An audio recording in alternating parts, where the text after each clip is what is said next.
Welcome to the most watched video in this Year of FDS project.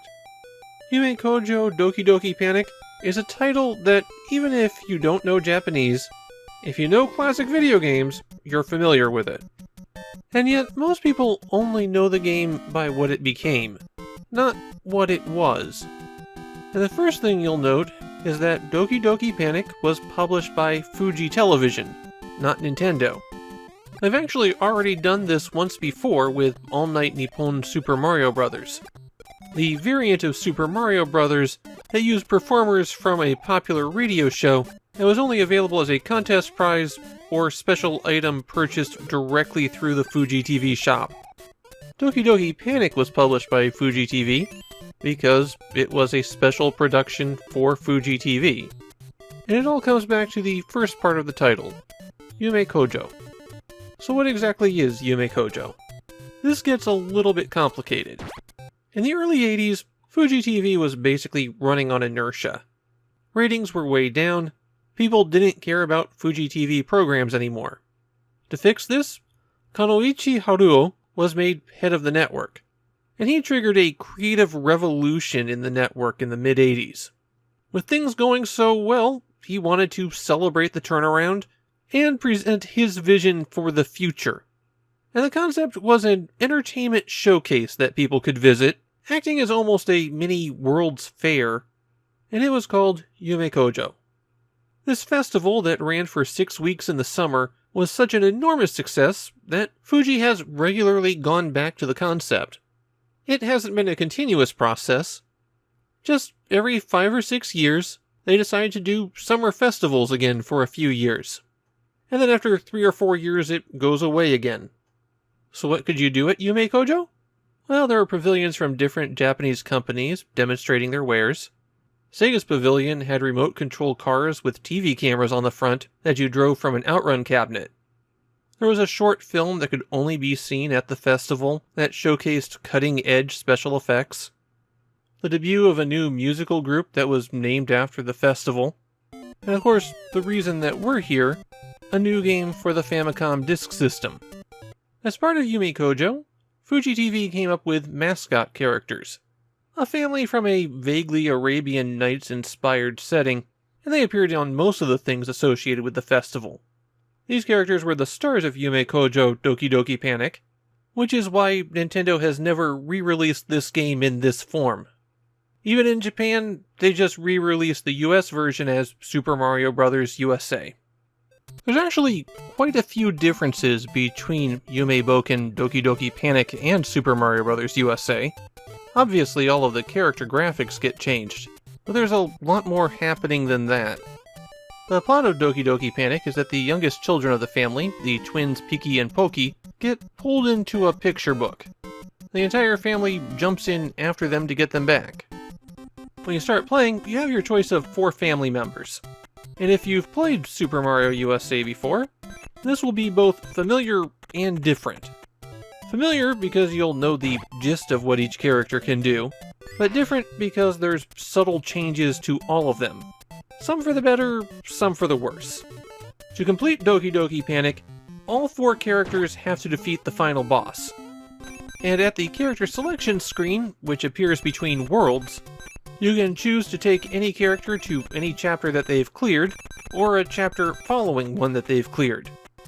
So if you were to warp ahead, you could go back to a cleared chapter, but not the chapters you skipped over. Your progress in this book can be saved, but only when you get a game over.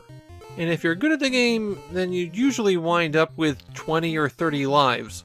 So quitting and saving can actually be kind of a difficult process. The first of the 4 characters is Imagine, the eldest son of the family. He's the average character, and when you pick up objects by pressing the B button while you're standing on them, he gets slowed down a lot. He's the main character for Yume Koujou, but kinda bland. Lena is his girlfriend. She can't jump very high, she's the slowest when it comes to picking things up, and carrying objects slows her down even more than anyone else. But she can float in the air when she jumps, and since she's a bit faster than the other characters when she isn't carrying anything, it means that her jump is also the longest. Mama is, well, Mama, and she has a very high but kind of slow jump.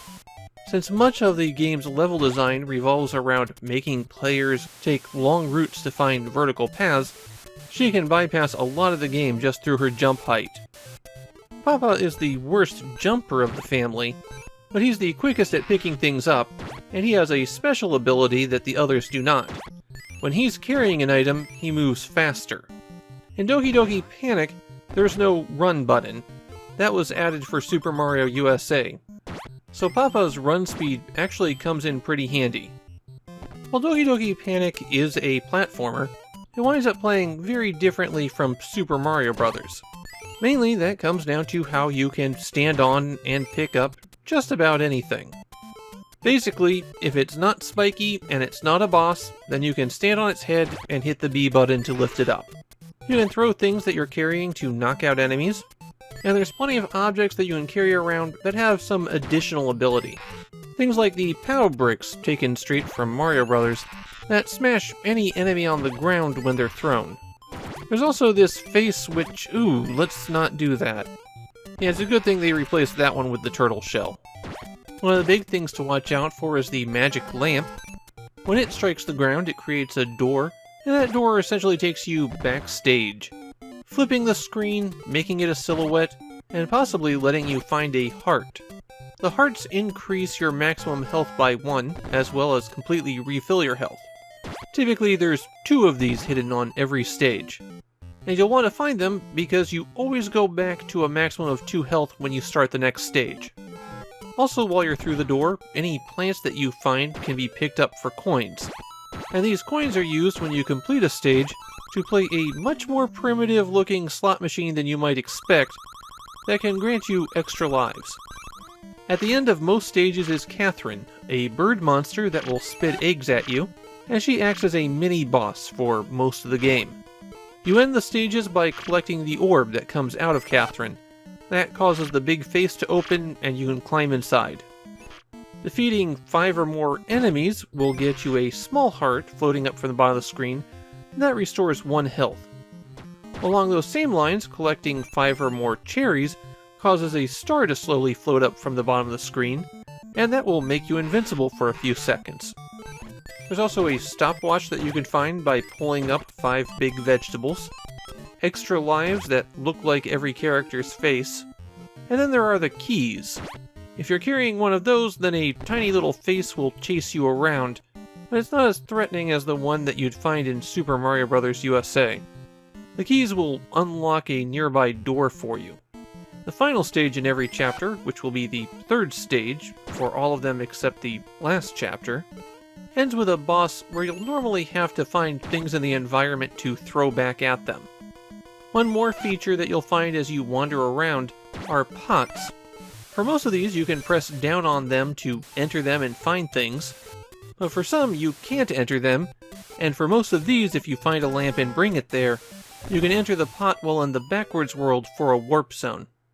There are 20 stages in all, and if you want to complete the whole game with the family, well, you're going to be playing 80 stages. If you want to do that, you're going to be at it for a while. In Japan, Yume Koujou Doki Doki Panic is mainly remembered for being Super Mario USA. Seriously. Most people I found talking about it could only mention its connection to Super Mario USA. This original version garners a lot of, oh, this is what they used to make Super Mario USA. It feels like the unpopularity of the Disk System combined with the inaccessibility of the license to make Doki Doki Panic a bit obscure in Japan. My feeling here is, well, I love Super Mario USA, so this is a different way to play that game, but I think Super Mario USA is generally more refined. It also plays faster thanks to having that run button, though being able to run breaks the effectiveness of some of the characters.